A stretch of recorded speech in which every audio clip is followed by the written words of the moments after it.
По данным агентства по гидрометеорологии страны, в ряде районов страны в ближайшие дни ожидаются пыльные бури, сход сели и повышение уровня воды в реках. В частности, в период с 27 по 30 июля в некоторых регионах страны ожидается усиление ветра с 15-20 метров в секунду и до 20-25 метров в секунду, что в свою очередь спровоцирует возникновение пыльной бури. В течение 26-28 июля в горных районах Сагдийской области, РП и западной части ГБАО из-за повышения температурного фона возможны сели. Повышение уровня воды ожидается в реках Пендж, Вахш и Зеравшан. В период с 26 по 29 июля в городах республики метеорологические условия могут способствовать образованию ультрафиолетового излучения. УФ.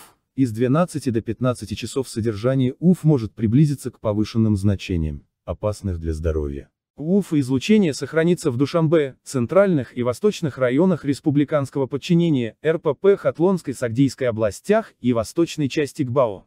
В этой связи Комитет по чрезвычайным ситуациям Таджикистана напоминает жителям страны быть максимально бдительными к своему здоровью, а в целях предупреждения несчастных случаев, связанных со сходом селей, расчистить от мусора селеотводы, каналы, ручьи и арыки.